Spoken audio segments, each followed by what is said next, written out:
The sun beat down mercilessly on the cracked earth as Thomas McKenna wiped the sweat from his weathered brow. 20 years had passed since he'd last spoken to another human being for more than the brief exchange required to sell his cattle in town twice a year. 20 years since the Apache raid that took everything he'd ever loved. 20 years of choosing silence over the pain of memory. His ranch sat like a forgotten island in the vast ocean of the Sonoran Desert, 40 miles from the nearest settlement. The adobe walls of his modest home had been built with his own hands, each brick mixed with desert sand, water from his precious well, and the bitter determination of a man who wanted nothing more than to be left alone. The wooden shutters hung at odd angles, weathered gray by countless sandstorms, and the corrugated tin roof bore the scars of hail and time. McKenna moved with the economy of motion that comes from years of solitary living. Every gesture served a purpose, every step calculated to conserve energy in the brutal heat. At 53, his body had adapted to the harsh environment like the desert plants that surrounded his property. His hair, once sandy brown, had turned silver white, and his skin bore the deep lines carved by 2 decades of desert sun. But his gray eyes remained sharp, constantly scanning the horizon for threats that might disturb his carefully constructed isolation. The cattle he raised were hardy desert breeds, longhorns mostly, with a few crosses that could survive on sparse grass and occasional water. They roamed freely across his 1,000 acres of desolate, but legally claimed land. The property bordered the Dragoon Mountains to the east and stretched toward the Chiricahua Range to the south, placing it squarely in the heart of what most white settlers considered hostile Apache territory. But McKenna knew better than most that the hostility wasn't one-sided. His own history with the Apache was written in blood and regret, a chapter of his life he'd tried to bury as deep as his wife and daughter lay buried on the hill behind his house. The simple wooden crosses marking their graves had long since weathered smooth, but McKenna remembered every detail of their faces, every word of their last conversation, every second of the day that changed his life forever. He'd been a different man then, full of hope and dreams of building something lasting in this wild territory. Sarah had been pregnant with their second child when they'd arrived from Missouri, and 5-year-old Emma had delighted in every new discovery the desert offered. They'd planned to raise cattle and perhaps start a small trading post. The land was cheap, the opportunities seemed endless, and the Apache troubles felt distant from their remote location. The first years had been good ones. The family had thrived in their isolation, building not just a ranch, but a sanctuary. Sarah had planted a vegetable garden that somehow survived the desert conditions, and Emma had grown tall and strong, learning to ride almost before she could walk properly. McKenna had established good relationships with some of the Mexican vaqueros who passed through occasionally, and even tentative friendly contact with a few Apache scouts who sometimes stopped for water. But the peace hadn't lasted. As tensions escalated between the U.S. military and various Apache bands throughout the 1860s, the entire territory became a battlefield.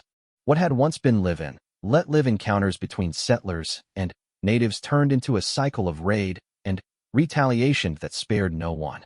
The Apache, facing the systematic destruction of their traditional way of life, struck out at any symbol of the encroaching white settlement. Remote ranches became prime targets. The attack came on a Tuesday morning in October 1863. McKenna had been checking on cattle in the southern pasture when he heard the screams. By the time he'd ridden hard back to the house, thick smoke was already rising from the burning roof. He'd found Sarah and Emma in the garden, their bodies still warm. The Apache war party was long gone, vanished into the desert like smoke in the wind. For 3 days, McKenna had sat beside their graves, his rifle across his knees, waiting for the raiders to return and finish the job. But they never came. When he finally rose from his vigil, something fundamental had died inside him along with his family. He'd rebuilt the house, but not the life. He'd continued ranching, but only because it was what he knew. And he'd sworn never again to open his heart to the pain that came with caring about other people. The local military commander had tried to convince him to abandon the ranch and move to one of the safer settlements. But McKenna had refused. This land held all that remained of his family. To leave would be to abandon them a second time. So he'd stayed, learning to live with constant vigilance, sleeping with weapons within reach, trusting no one, and nothing except his own hard-earned survival skills. Over the years, his reputation had grown among both settlers and Apache. The Mexican vaqueros called him El Fantasma, the ghost, for the way he seemed to appear and disappear in the desert without warning. The Apache knew him as the man who lived alone where others feared to tread, who asked nothing of anyone and offered nothing in return. Some respected his solitude, others saw it as a challenge. But all gave his property a wide berth. McKenna preferred it that way. He developed routines that revolved around the simple necessities of survival. He rose before dawn to tend the cattle while the air was still cool. The morning hours were spent repairing equipment, maintaining his weapons, or working on the endless task of keeping his adobe walls and wooden structures intact against the desert's constant assault. Afternoons were for staying out of the sun, and evening brought the second feeding and watering of whatever cattle were near enough to the house to require attention. His contact with the outside world was minimal and strictly business. Twice a year, he drove a small herd to the market in Tucson, staying only long enough to sell his stock, purchase essential supplies, and return to his solitude. He spoke only when spoken to, conducted his business with grim efficiency, and ignored the curious stares and whispered speculation about the hermit rancher who lived in Apache country. The townspeople had their theories about McKenna. Some said he'd gone mad from isolation and talked to the ghosts of his dead family. Others claimed he'd made some kind of deal with the Apache, and that's why he was never bothered. A few suggested he'd become more savage than the Indians themselves. McKenna neither confirmed nor denied any of these stories. Let them think what they wanted. Their opinions meant nothing to him. His house reflected his Spartan existence. The main room contained only the essentials: a rough wooden table, 2 chairs, though the second hadn't been used in decades, a stone fireplace for cooking and warmth, and shelves lined with tools, ammunition, and basic supplies. His bedroom was equally sparse, with a simple bed, a trunk containing his few personal possessions, and a window that faced east toward the graves on the hill. The kitchen area was functional rather than comfortable. He cooked simple meals, usually meat from his cattle supplemented by whatever vegetables he could coax from his small garden, and occasional wild plants he'd learned to identify and prepare. Water was precious, drawn from a well he'd dug during his first year on the property. Every drop was carefully conserved. McKenna's daily routine had varied little over the 2 decades. He checked his cattle, maintained his equipment, repaired whatever the desert had damaged overnight, and prepared for the next day's repetition of the same basic tasks.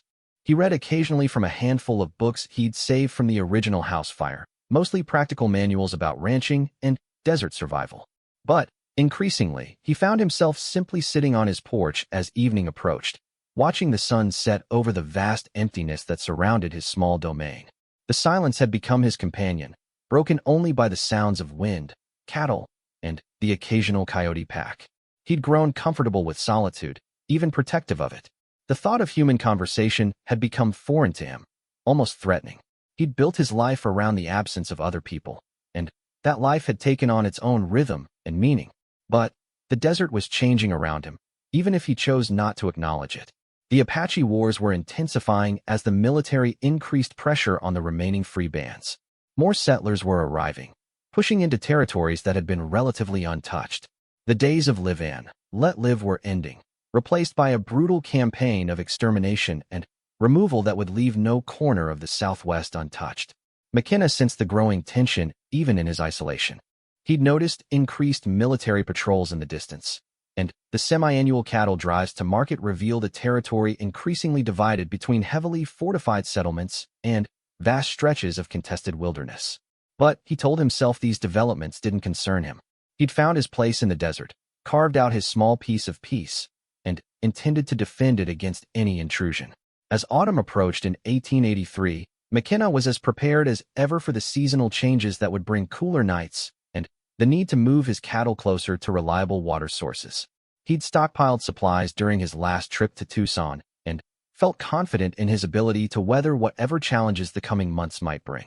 He had no way of knowing that his 20 years of carefully maintained isolation were about to end in a way he never could have imagined. The desert kept its secrets, but it was also a place where the unexpected could emerge from the emptiness without warning. And change, when it finally came to Thomas McKenna's doorstep, would arrive not with the army patrol or settler wagon train he might have expected, but with 10 desperate Apache warriors who would challenge everything he thought he knew about enemies, allies, and the true meaning of survival in the unforgiving Southwest. The first sign of trouble came not as sound, but as silence. McKenna had been mending a section of fence when he noticed the absence of normal desert noise. No birds called from the scattered mesquite trees. No insects buzzed in the afternoon heat. Even the wind seemed to have stilled. After 20 years of solitary life, he'd learned to read the desert's moods like other men read newspapers. This sudden quiet meant something was moving through his territory, something significant enough to make the wildlife take notice. He straightened slowly, his hand moving instinctively to the Winchester rifle that never left his side. His pale gray eyes swept the horizon, searching for movement among the rocks and sparse vegetation. The sun stood at its afternoon peak, creating a harsh glare that could hide an army if they knew how to use the light. But McKenna had learned Apache tactics through hard experience. He knew they would approach from the east, using the rocky outcropping near his well as cover. The wait stretched for nearly an hour. McKenna remained motionless behind his fence post, muscles coiled but breathing steady. This was another skill Solitude had taught him, the ability to become part of the landscape, to wait without impatience or fear. Whatever was coming would reveal itself when it chose to, and premature action would only give away his position and awareness. When they finally appeared, it wasn't the way he'd expected.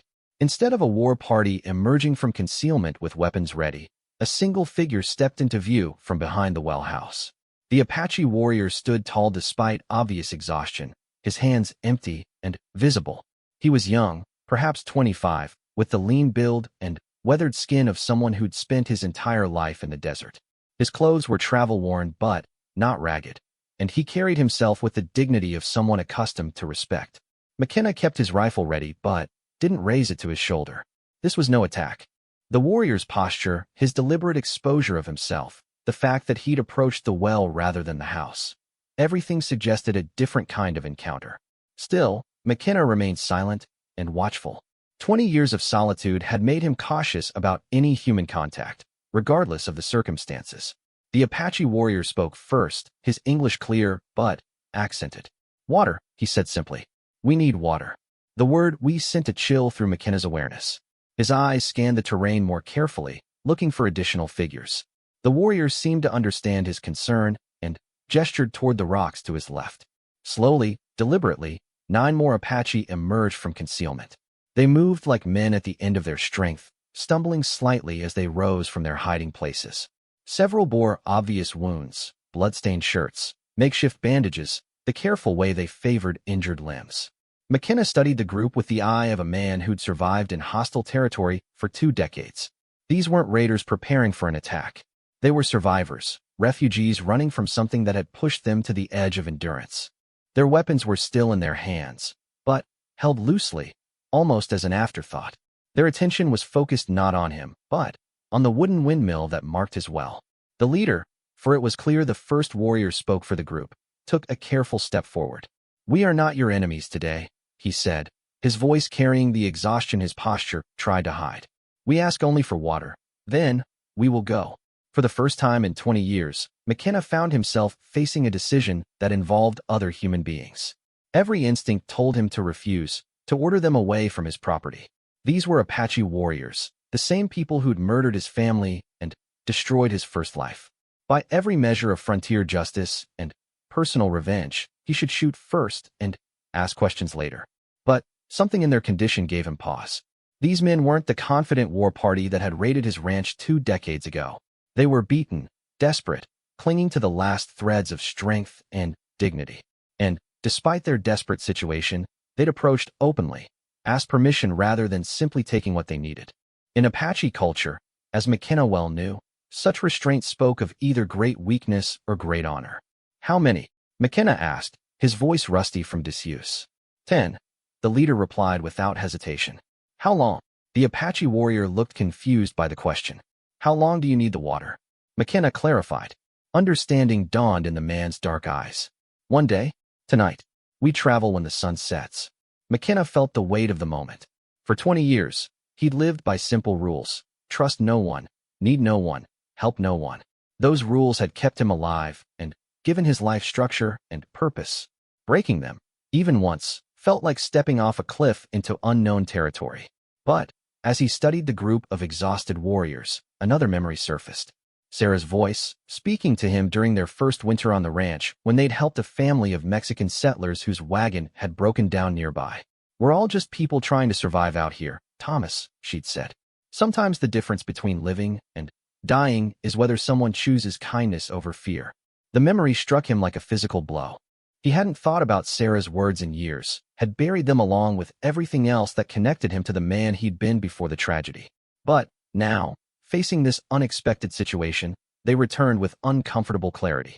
McKenna lowered his rifle, though he didn't set it aside entirely. "The well is there," he said, nodding toward the windmill. "Take what you need." The relief that crossed the leader's face was quickly masked, but McKenna caught it. These men had been prepared for refusal, possibly for violence. The simple grant of permission seemed to surprise them as much as it surprised him. "We will not trouble your property," the leader said formally. "We will take only water." "See that you don't," McKenna replied, but without the hostility the words might have carried. He was already regretting his decision, but couldn't bring himself to reverse it now. The Apache moved toward the well with the careful discipline of experienced warriors. Even in their exhausted state, they maintained awareness of their surroundings and proper spacing between individuals.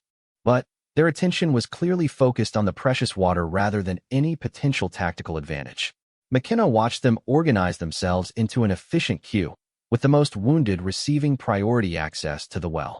As the first warrior began drawing water with the bucket McKenna had constructed years earlier, the rancher found himself studying their faces more closely. These weren't the faceless demons of his nightmares or the savage raiders of frontier legend. They were men, individuals with distinct features and expressions. The youngest couldn't have been more than 18, while the oldest might have been McKenna's contemporary. Some bore old scars that spoke of many battles, while others seemed to be experiencing their first taste of real hardship. Their leader remained alert while his men drank, his eyes constantly scanning the horizon. McKenna recognized the behavior of someone expecting pursuit. Whatever had driven these warriors to seek water from a white rancher's well, they were far from safety. The knowledge created an unexpected feeling in McKenna's chest, not quite sympathy, but perhaps understanding. He too knew what it felt like to be hunted, to live in constant awareness of potential threats. The Apache drank deeply but not wastefully. Each man took what he needed, then moved aside for the next. They shared the precious liquid with the careful rationing of people who understood its value in the desert. McKenna noted approvingly that they didn't spill or waste a single drop. Whatever else these men might be, they understood desert survival. As the afternoon wore on, McKenna found himself in the strange position of host to the very people he'd spent 20 years avoiding. The irony wasn't lost on him, but neither was the unexpected normalcy of the situation. These weren't the bloodthirsty savages of his imagination. They were simply men in desperate need of the most basic requirement for life in the desert. When all 10 had drunk their fill and refilled whatever containers they carried, their leader approached McKenna again. The rancher tensed slightly, unsure what to expect. A demand for food? Weapons? Shelter for the night? Instead, the Apache warrior reached into a small pouch at his belt and withdrew something that gleamed in the afternoon sun. He held it out toward McKenna, a silver dollar, worn smooth with age but unmistakably valuable. "Payment," the warrior said simply. "For the water." McKenna stared at the offered coin in astonishment. In all his years of frontier life, he'd never heard of Apache warriors paying white settlers for anything they took. The gesture was so unexpected, so contrary to every story and assumption about Indian raids, that for a moment he couldn't respond. "Keep it," McKenna finally managed. "The water costs nothing." The Apache warrior's hand remained extended. "Everything has a price," he said quietly. "Honor requires payment." There was dignity in the man's stance that McKenna couldn't ignore. To refuse the payment would be to insult not just the individual, but the entire concept of honorable exchange that apparently governed the warrior's actions even in desperate circumstances. McKenna reached out and accepted the silver dollar, feeling its weight and warmth in his palm. "Thank you," the Apache leader said formally. He turned to gather his men, but then paused and looked back. "You are the ghost rancher," he said. It wasn't a question. McKenna nodded once. "Your reputation among my people is known. We did not expect welcome here." "You didn't get welcome," McKenna replied. "You got water." A ghost of a smile crossed the warrior's weathered features. Sometimes water is better than welcome. As the 10 Apache warriors prepared to leave McKenna's property, the leader made one final gesture that would remain etched in the rancher's memory. He placed his right hand over his heart and bowed his head slightly, a mark of respect that transcended cultural boundaries. Then, without another word, he led his men back into the desert from which they'd emerged. McKenna stood by his well long after the Apache had disappeared into the rocky terrain to the south. The silver dollar felt heavy in his pocket, its presence a tangible reminder that something fundamental had shifted in his carefully ordered world. For 20 years, he'd lived with absolute certainty about the nature of his enemies and the rightness of his isolation. But the encounter had introduced doubts that he wasn't sure he wanted to examine too closely. As evening approached, and the desert began to release the heat it had absorbed during the scorching day, McKenna found himself thinking not about the potential danger he'd courted by helping the Apache, but about the unexpected humanity he'd witnessed in their desperate situation. They could have taken his water by force. They almost certainly had the numbers and skill to overwhelm a single isolated rancher. Instead, they'd asked permission, accepted his conditions, and paid for what they received. The incident challenged every assumption he'd built his hermit existence upon. If these Apache warriors could show honor and restraint even in desperate circumstances, what did that say about the rigid categories of friend and enemy that had governed his thinking for 2 decades? McKenna wasn't ready to answer that question, but for the first time in 20 years, he found himself wondering if the world might be more complicated than his isolated perspective had allowed him to see. 3 hours after the Apache warriors had disappeared into the southern rocks, McKenna heard the cavalry coming. The sound reached him before he could see them, the rhythmic thunder of many horses moving at a steady trot across hard desert ground, the metallic jingle of equipment, and the muffled voices of men trying to maintain some semblance of quiet while covering distance quickly. He estimated at least 20 riders, possibly more, moving fast enough to suggest urgent pursuit. McKenna had been sitting on his porch as darkness settled over the desert, the silver dollar turning slowly between his fingers as he wrestled with thoughts and feelings he'd spent 20 years trying to forget. The approaching cavalry forced him to set aside his internal struggle and focus on immediate tactical realities. In a matter of minutes, his remote ranch would become the center of a military operation, whether he wanted it or not. He moved quickly to prepare for the encounter. The Winchester went inside the house, but remained within easy reach. His few valuable possessions were secured, and he lit a single lamp to indicate occupancy while keeping the light level low enough to maintain some control over what the soldiers could observe. Then, he returned to his porch and waited with the patience of a man who'd learned that premature action usually led to regret. The cavalry patrol materialized out of the darkness like a moving shadow, horses and riders forming a loose formation as they approached his property. McKenna counted 23 soldiers, led by a young lieutenant whose pristine uniform and nervous manner suggested recent arrival from a more civilized posting. The rancher recognized the type, ambitious, educated, but utterly unprepared for the realities of desert warfare against opponents who'd been born to this harsh landscape. "You there?" the lieutenant called out as the patrol drew near. "Are you the property owner?" "I am," McKenna replied without moving from his chair.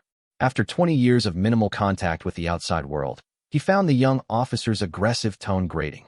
"Lieutenant James Morrison, 4th Cavalry Regiment," the officer announced, urging his horse closer to the porch. "We're pursuing a band of hostile Apache who've been raiding settlements to the north. Have you seen any sign of Indians in this area?" McKenna studied the lieutenant's face in the lamplight.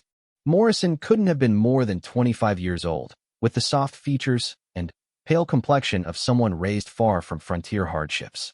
His uniform was regulation perfect, his equipment new and gleaming, his horse fresh enough to suggest this was his first extended patrol.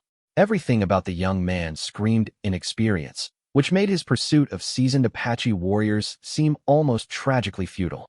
"Indians pass through here sometimes," McKenna said carefully. "Has for 20 years. I'm talking about today, specifically," Morrison pressed. "We've been tracking a war party of approximately 10 Apache warriors. They're armed and extremely dangerous. Our scouts lost their trail about 5 miles north of here, but we have reason to believe they continued in this direction." McKenna felt the weight of the silver dollar in his pocket. The Apache warriors who'd sought water at his well just hours before were clearly the same group the cavalry was hunting. But their behavior at his ranch, the formal request for permission, the careful rationing of water, the insistence on payment, seemed to contradict the lieutenant's description of dangerous raiders. What exactly did they do? McKenna asked. These Apache you're chasing. Lieutenant Morrison's jaw tightened. They attacked a settlement near Benson, killed 3 men, and wounded several others before escaping with stolen horses and supplies. We've been tracking them for 2 days. The information hit McKenna like a physical blow. The exhausted warriors who'd approached his well with such apparent dignity were fleeing the scene of violence against white settlers.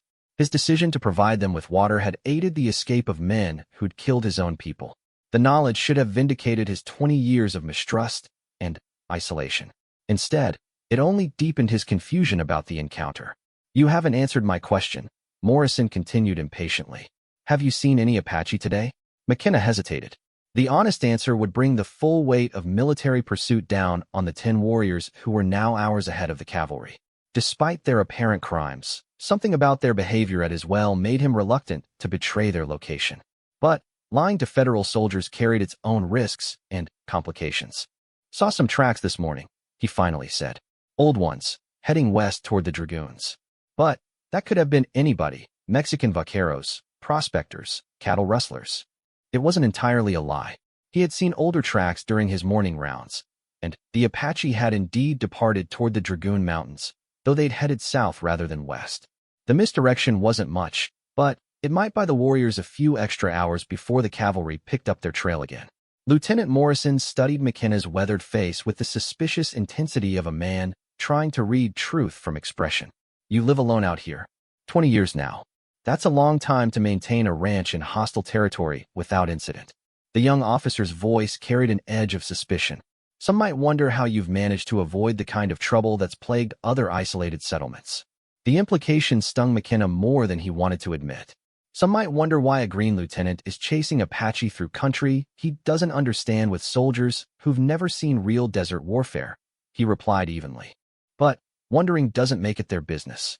Morrison's face flushed with anger, but before he could respond, an older sergeant moved his horse closer to the porch.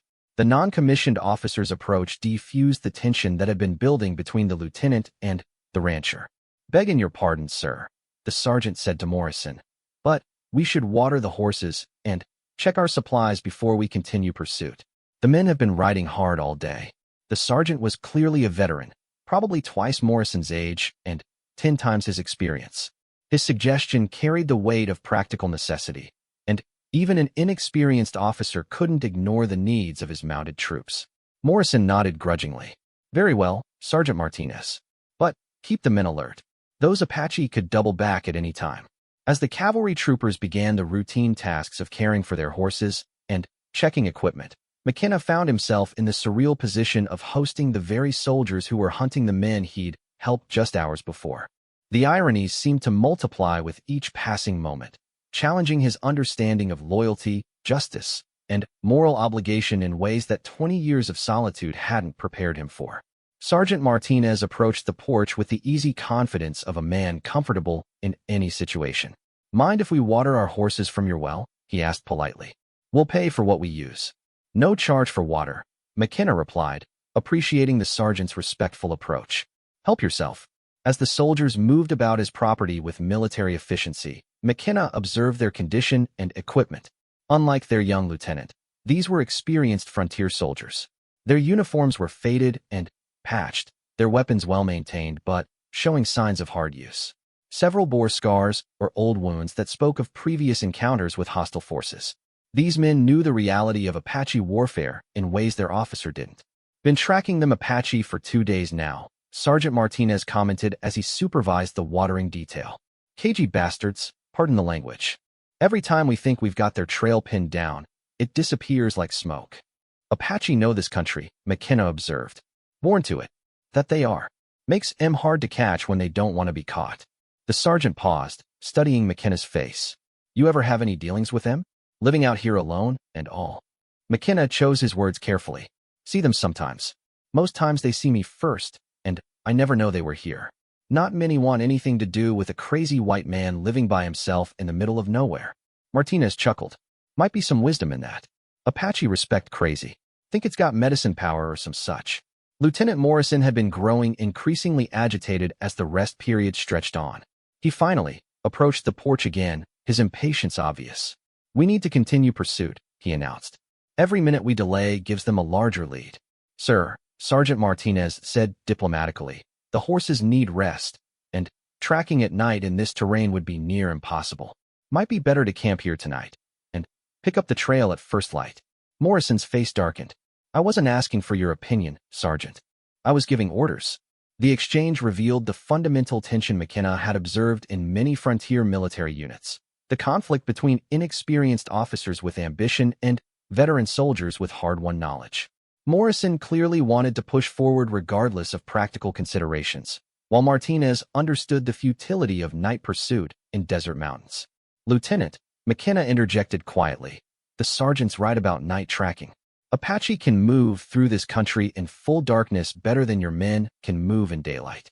Push your horses hard at night, and you'll have lame mounts by morning, assuming you don't lose half your patrol in the rocks."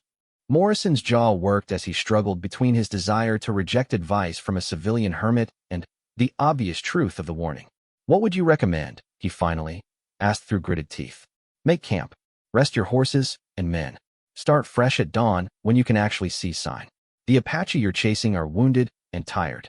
They'll need rest too, probably more than you do." It was sound tactical advice, based on 20 years of desert experience.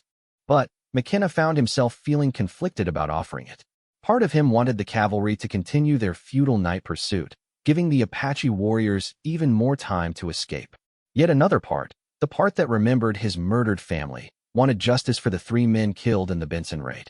As the soldiers began setting up their temporary camp around McKenna's property, the rancher retreated into his house to avoid further conversation. But he couldn't escape the strange situation unfolding outside his door. For the first time since the Apache attack that had destroyed his first life, he found himself directly involved in the ongoing conflict between white settlers and native warriors. Through his window, he watched the cavalry troopers go about their evening routine with professional efficiency. Sentries were posted, horses were secured, and small cooking fires were lit. Lieutenant Morrison paced the perimeter of the camp like a caged animal, clearly frustrated by the delay, but unable to argue with the practical necessity of rest. McKenna lay in his narrow bed that night listening to the sounds of the military encampment, low voices, the stamping of horses, the occasional cough or curse from a soldier. Above it all, the desert wind continued its eternal song through the rocks and sparse vegetation. Somewhere in the darkness to the south, 10 Apache warriors were probably making their own cold camp, treating their wounds, and planning their next moves in the complex game of survival that had defined the Southwest for decades. The silver dollar remained in McKenna's pocket, a tangible reminder of his encounter with the very men the cavalry was pursuing. As he lay in the darkness wrestling with conflicted loyalties and uncomfortable questions, he had no way of knowing that his decision to help the Apache had set in motion events that would soon test every principle and assumption that had governed his hermit existence. The pursuing soldiers represented the law and order of the expanding United States, the civilization that men like McKenna were supposedly helping to establish in the wilderness. The fleeing Apache represented the older way of life being systematically destroyed by that same expansion. But both groups were composed of individual human beings trying to survive in a harsh land that showed no mercy to weakness or indecision. McKenna's choice to aid the Apache had been instinctive, based on immediate human need rather than political calculation. But as he listened to the cavalry camp settling into an uneasy sleep around his property, he began to understand that sometimes individual acts of mercy could have consequences far beyond what anyone intended. The question that would haunt him through the sleepless hours ahead was whether those consequences would ultimately serve justice or merely add to the endless cycle of violence that had already claimed too many lives on both sides. Dawn brought clarity to the desert landscape and confusion to McKenna's understanding of the situation he'd become entangled in. The cavalry patrol had been preparing to depart when a lone Apache rider appeared on the southern horizon, moving slowly but deliberately toward the ranch. Unlike the previous day's encounter, this approach was visible to everyone: McKenna, Lieutenant Morrison, and all 23 soldiers of the patrol. "Contact," Sergeant Martinez called out, his voice carrying the sharp edge of professional alertness. The cavalrymen moved with practiced efficiency, taking defensive positions while keeping their horses ready for immediate action. Lieutenant Morrison drew his service pistol, his face pale but determined. McKenna stepped out onto his porch, his Winchester in hand, but held at a neutral angle. Something about the approaching rider's posture suggested this wasn't an attack. The Apache warrior sat tall in his saddle despite obvious exhaustion, and his empty hands were clearly visible. Most tellingly, he was alone, an unusual choice for anyone with hostile intentions. As the rider drew closer, McKenna recognized him as the leader of the group that had sought water the previous day. The warrior's face showed the effects of a sleepless night in the desert, but his bearing remained dignified. He rode directly toward the assembled soldiers, showing no sign of fear or aggression. "That's one of them," Lieutenant Morrison exclaimed. "Sergeant, prepare to take him into custody." "Wait," McKenna called out, his voice carrying an authority that surprised even himself. Something about the Apache leader's deliberate approach suggested this encounter required careful handling rather than immediate action. The warrior stopped his horse 20 feet from the defensive line of cavalry troopers. He sat motionless for a long moment, his dark eyes taking in the military formation before settling on Lieutenant Morrison's young face. When he finally spoke, his English was clear and formal. "I am Nate of the Chiricahua people. I come to speak truth about the deaths at the settlement called Benson." Lieutenant Morrison's grip on his pistol tightened. "You're under arrest for murder and theft. Surrender immediately, or we'll take you by force." The Apache leader made no move toward any weapons. "I will surrender when the truth has been spoken." "The white man's justice requires truth, does it not?" "Justice requires the capture and punishment of criminals," Morrison replied sharply. "You and your war party killed 3 innocent men." Nature's expression didn't change, but something flickered in his eyes that McKenna recognized as carefully controlled anger. 3 men died at Benson, the warrior agreed. "But my people did not kill them." "You're lying," Morrison snapped. "We tracked your party from the scene of the crime." "You tracked us from Benson, yes. But you did not track us to Benson. We arrived after the killing was finished." The assertion hung in the desert air like a challenge. McKenna found himself studying the Apache leader's face, looking for signs of deception. But Nature's features showed only the weary dignity of a man stating facts he knew to be true, regardless of whether others chose to believe them. Sergeant Martinez stepped forward slightly. "What's your version of what happened?" Lieutenant Morrison shot him an angry look. "Sergeant, we're not here to listen to Indian lies." "With respect, sir," Martinez replied carefully. "If there's more to this situation, we need to understand it before we take action." Nate nodded slightly toward the veteran sergeant. 3 days ago, my people were returning to our camp in the Chiricahua Mountains. We had been hunting deer in the high country and carried no weapons of war. When we approached the settlement to trade for supplies, we heard gunshots and saw smoke." He paused, his gaze moving from face to face among the listening soldiers. "We found 3 white men dead and the store robbed. 2 other men, both wounded, hid in a back room. They told us Mexican bandits had attacked the store, taken what they wanted, and ridden south toward the border." "Why should we believe that?" Morrison demanded. "Because one of the wounded men still lives to tell the same story," Nate replied calmly. "If you return to Benson and speak to the man called Patterson, he will confirm what I say." McKenna felt the pieces of the puzzle beginning to shift. If Nate was telling the truth, then the Apache warriors he'd helped weren't fleeing the scene of a crime they'd committed, but rather the scene of a crime they'd been blamed for. It would explain the exhaustion and desperation he'd observed, as well as their honorable behavior at his well. "Even if that's true," Morrison said, though his voice carried less conviction than before, "it doesn't explain why you fled when our patrol approached." 10 Apache warriors found standing over dead white men, Nate said simply. "How long would we have lived to tell our story?" The question struck McKenna with uncomfortable force. He knew the answer as well as anyone who'd spent time on the frontier. Apache found near the scene of white deaths could expect immediate violence, not careful investigation. The assumption of guilt would be automatic and final. Sergeant Martinez cleared his throat. "If there are witnesses who can confirm your story, why not come with us peacefully and let the proper authorities sort it out?" Nature's expression showed both respect for the sergeant's reasonable approach and sadness at its naivety. "How many Apache have you seen survive white man's justice, even when proven innocent?" The silence that followed was telling. Every man present knew the reality of frontier justice when it came to conflicts between settlers and natives. Due process was a luxury rarely afforded to Apache prisoners, regardless of the evidence. "So why are you here now?" McKenna asked. "Why risk capture to tell us this story?" Because the real killers ride free while we are hunted for their crimes, Nate replied. Because honor requires truth, even when truth brings danger. Lieutenant Morrison holstered his pistol but kept his hand near the weapon. You're asking us to believe that Mexican bandits killed those men, and you just happened to be in the wrong place at the wrong time. I ask you to believe nothing. I ask you to seek truth. Return to Benson. Speak to the wounded man Patterson. Ask him to describe the men who attacked the store. Ask him why he and his companion hid from us if we were the killers. McKenna found himself believing the Apache leader's story, despite everything his 20 years of bitter experience told him about trusting anyone. There was something in Nature's manner, the direct eye contact, the willingness to face armed soldiers alone, the specific details that could be easily verified, that suggested honesty rather than desperate fabrication. Sir, Sergeant Martinez said quietly to Lieutenant Morrison, we could send a detail back to Benson to check his story. If there's a witness who can verify what he's saying.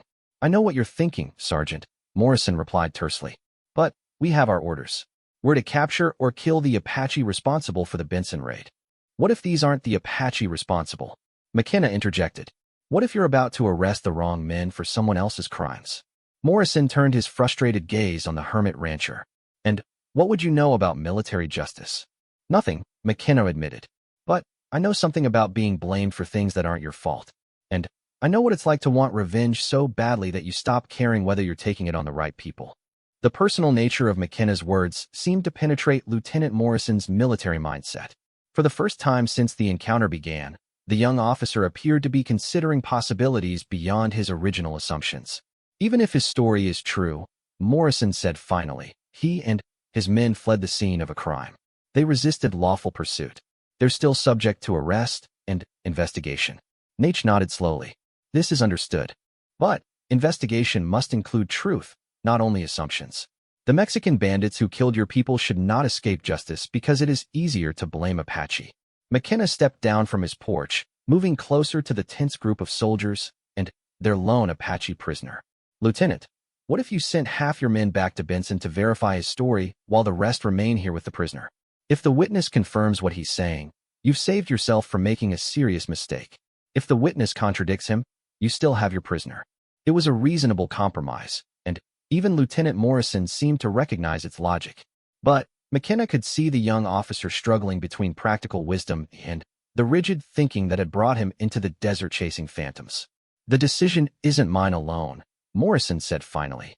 Military justice has its own procedures. Military justice also has room for investigation and verification, Sergeant Martinez added diplomatically. No commander wants to explain why he arrested innocent men for crimes committed by someone else. As the morning sun climbed higher and the desert heat began to build, McKenna watched the interplay of personalities and principles that would determine the fate of 10 Apache warriors. Lieutenant Morrison represented the inflexible application of military authority. Sergeant Martinez embodied the practical wisdom of experience. And Nate stood for the dignity of truth in the face of overwhelming prejudice. The Apache leader had taken an enormous risk by approaching the cavalry patrol alone. He could have continued fleeing with his men, using their superior knowledge of desert terrain to stay ahead of pursuit indefinitely. Instead, he'd chosen to confront his accusers directly, gambling that truth and honor might count for something even in the harsh realities of frontier justice. McKenna found himself admiring the warrior's courage even as he wondered whether such idealism could survive contact with the brutal pragmatism that governed most frontier conflicts. The next few hours would reveal whether Lieutenant Morrison possessed the wisdom to look beyond his preconceptions and seek the truth, or whether the cycle of violence and mistaken revenge would claim new victims. The silver dollar in McKenna's pocket seemed to grow heavier as he realized that his decision to help the Apache warriors had brought him to this moment of moral complexity. He was no longer a neutral observer, but a participant in events that would test the very possibility of justice in a land where assumptions too often substituted for investigation, and where the color of a man's skin could determine his guilt or innocence before any evidence was examined. Standing in the growing heat of the desert morning, surrounded by armed soldiers and facing an Apache warrior who'd risked everything for the sake of truth, McKenna began to understand that his 20 years of isolation had been preparation for this moment when he would have to choose between the bitter certainties that had sustained his hermit existence and the difficult complexities of a world where right and wrong weren't always clearly defined. The ride back to Benson took 2 days, with half of Lieutenant Morrison's patrol escorting the voluntary Apache prisoner, while Sergeant Martinez led the remaining soldiers to investigate Nate's claims. McKenna had surprised himself by volunteering to accompany the verification party, breaking his pattern of avoiding involvement in outside affairs. Something about the Apache leader's dignified surrender had awakened a sense of responsibility he'd thought long buried. The settlement of Benson bore the scars of recent violence when they arrived. Broken windows had been roughly boarded over, and bloodstains still marked the wooden steps of Patterson's general store. The few residents who emerged to watch the military patrol moved with the nervous alertness of people who'd recently experienced unexpected danger. Patterson himself proved to be a weathered man in his 50s, his left arm bound in a sling, and his face bearing the pallor of recent blood loss. He emerged from his store slowly, his good hand resting on the grip of a holstered pistol. His eyes widened when he saw Nate riding calmly among the soldiers. "Jesus Christ," Patterson breathed. "You caught one of them." Sergeant Martinez dismounted and approached the storekeeper with professional courtesy. "Mr. Patterson, I'm Sergeant Martinez with the 4th Cavalry. We need to ask you some questions about the attack on your store."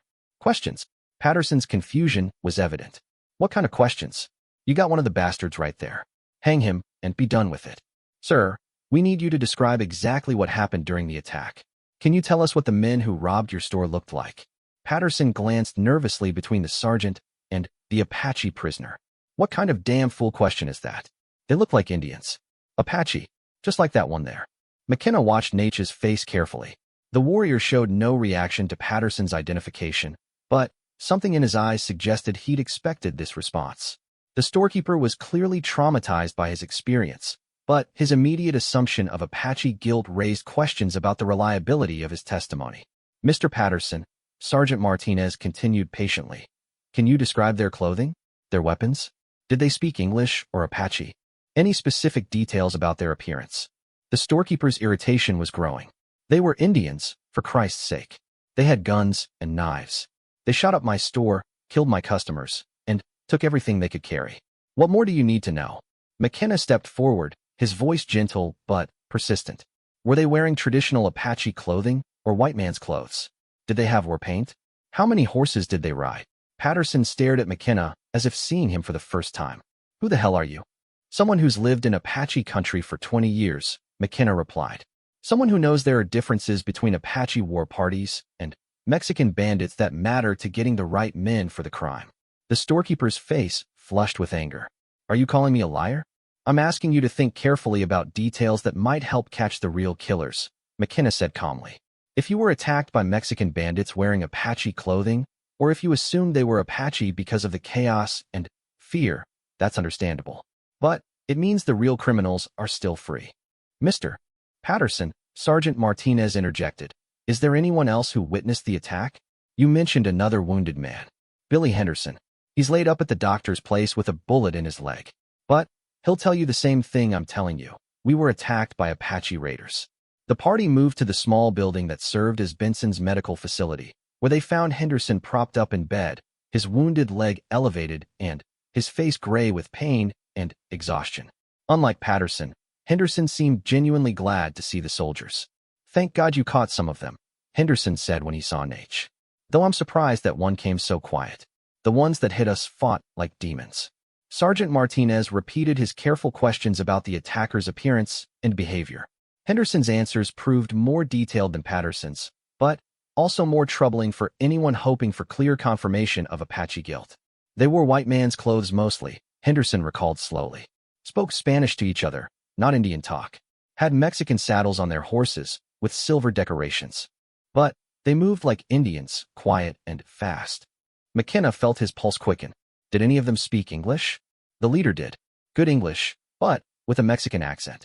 Kept calling us gringos while they ransacked the store. That's when Patterson and me knew we had to hide." "Why did you hide?" Nate spoke for the first time since they'd entered the medical facility. "If they were my people, as you claim, why did you not defend yourselves or call for help?" Henderson's eyes widened as he really looked at the Apache prisoner for the first time. You were there. I remember your face. You came after the shooting stopped." The revelation hit the room like a thunderbolt. McKenna saw understanding dawn in Sergeant Martinez's experienced eyes, while Henderson struggled to reconcile his traumatic memories with the reality of what he was saying. "You're saying this man was at the scene, but not during the attack?" Martinez asked carefully. "They came after," Henderson confirmed, his voice growing stronger as the memories clarified. "Maybe an hour after the bandits left. We heard horses and thought the raiders were coming back, so we stayed hidden. But these Indians didn't ransack anything. They just looked around, checked the bodies. One of them called out in English, asking if anyone was alive." Patterson had gone pale during Henderson's account. "Billy, what are you saying?" "I'm saying maybe we made a mistake," Henderson replied quietly. "Maybe we assumed these Apache were the killers because we were scared and they showed up after the fact. But the men who attacked us weren't the same men." Nature's dignity remained intact, but McKenna detected a subtle relaxation in the warrior's posture. The truth was finally emerging, piece by piece, from the confusion and fear that had obscured it. "Can you describe the leader of the actual raiders?" Sergeant Martinez asked. Henderson nodded slowly. "Heavy-set Mexican, maybe 40 years old. Had a scar on his left cheek, and wore a silver cross around his neck. Rode a black horse with white markings. Kept laughing while his men tore the place apart, like it was all a big joke." The description was specific enough to be useful for identification and detailed enough to rule out any of the Apache warriors McKenna had encountered. As the full picture emerged, the magnitude of the near mistake became clear. 10 innocent men had been hunted across the desert for crimes committed by Mexican bandits who had probably crossed back into Sonora by now. "Mr. Patterson," Sergeant Martinez said formally, "do you still maintain that this Apache warrior was among the men who attacked your store?" The storekeeper looked between Henderson and Nate, his face showing the internal struggle of a man forced to confront the inadequacy of his own traumatized perceptions. Billy's memory is better than mine. He saw more of what happened. If he says these weren't the same men." "They were not," Nate said simply. "My people found your dead and tried to help your wounded. We took nothing that was not freely offered by the survivors. When we saw soldiers approaching, we feared we would be blamed for crimes we did not commit." This fear proved correct. The Apache leader's quiet dignity in the face of near-catastrophic injustice affected everyone in the room. McKenna found himself thinking about his own 20 years of bitter assumptions about Apache character and motivations. How many other situations had he misunderstood through the lens of his personal tragedy? Sergeant Martinez turned to address the group as a whole. "Gentlemen, it appears we've been pursuing innocent men for someone else's crimes. Mr. Patterson, Mr. Henderson, I'll need you to sign statements describing what you've told us today. The real perpetrators need to be pursued before they escape justice entirely." As the formal process of witness statements and official corrections began, McKenna found himself standing beside Nate outside the medical facility. The Apache warrior's stoic acceptance of vindication impressed him almost as much as the man's courage in surrendering to face false accusations. "Why?" McKenna asked quietly. "Why risk capture when you could have escaped?" Nate considered the question carefully before answering. "Because running from false accusation makes one appear guilty of true crimes. Because the real killers deserve pursuit, not peaceful flight. Because sometimes honor requires choosing the difficult path over the safe one." The answer resonated with McKenna's own understanding of moral obligation. For 20 years, he'd chosen the safe path of isolation over the difficult work of living among other people. But recent events had shown him that complete withdrawal from human relationships was neither possible nor honorable in the long run. "Your people will face suspicion because of this incident," McKenna observed. "Even with the truth revealed, some will still blame Apache for the deaths." "This is always true," Nate replied sadly. "But truth stands independent of what people choose to believe about it. We cannot control assumptions, only our response to them." When Lieutenant Morrison and his remaining soldiers arrived 2 hours later, they found a completely transformed situation. Instead of delivering Apache raiders for trial, they were releasing innocent men who'd been wrongly pursued and receiving new orders to track the Mexican bandits who'd actually committed the crimes. Morrison's face showed the embarrassment of a young officer who'd nearly made a career-ending mistake through hasty assumptions. But, to his credit, he accepted the revised information with grace and immediately began planning pursuit of the real criminals. "Mr. McKenna," he said as the patrol prepared to depart Benson, "I want to thank you for encouraging us to verify the facts before taking irreversible action. Your questions may have prevented a serious miscarriage of justice." McKenna nodded acknowledgement, but felt no pride in the thanks. Just wanted to see the right men held accountable for their crimes. As the cavalry patrol rode out in pursuit of the Mexican bandits, Nate and his 9 warriors prepared to return to their own territory. But, before departing, the Apache leader approached McKenna one final time. "The water you provided saved more than our lives," he said formally. "It gave us strength to seek justice instead of simply fleeing injustice. This kindness will be remembered among my people." McKenna reached into his pocket and withdrew the silver dollar Nate had insisted on paying for the water. "Keep this," he said, extending the coin. "I didn't earn it." Nate shook his head. Payment was for water. But the greater gift, the choice to help rather than harm, requires no payment. It was freely given and will be freely remembered. As the Apache warriors rode away toward their mountain homes, McKenna stood in the dusty street of Benson, watching them disappear into the desert landscape. The encounter had shattered many of his long-held assumptions about enemies and allies, guilt and innocence, the possibility of justice in a harsh land. For 20 years, he'd lived by simple rules: trust no one, help no one, need no one. But his decision to provide water to desperate men had led to the prevention of a terrible injustice and the vindication of innocent people wrongly accused. The experience suggested that perhaps his hermit existence, however comfortable and safe, had been a form of moral cowardice rather than principled independence. The ride back to his ranch took 2 days, giving McKenna plenty of time to consider how the encounter had changed his perspective on his isolated life. When he finally reached his property, the silence that had once been his greatest comfort felt somehow incomplete. The desert remained vast and unforgiving, but it no longer seemed like an adequate barrier against the complexities of human relationships and moral obligations. Standing on his porch as evening settled over the landscape, McKenna made a decision that would have seemed impossible just a week before. His 20 years of self-imposed exile were ending. The encounter with Nate and his warriors had reminded him that he was part of a larger human community, whether he chose to acknowledge it or not. His skills, experience, and hard-won wisdom about survival in the desert could serve purposes beyond mere personal survival. The hermit of the Sonoran Desert was ready to rejoin the world he'd abandoned, not as the bitter and broken man who'd withdrawn from life 20 years before, but as someone who'd learned the difference between solitude and isolation, between self-protection and moral obligation. The silver dollar in his pocket would serve as a permanent reminder that sometimes the most important choices come disguised as simple acts of human kindness.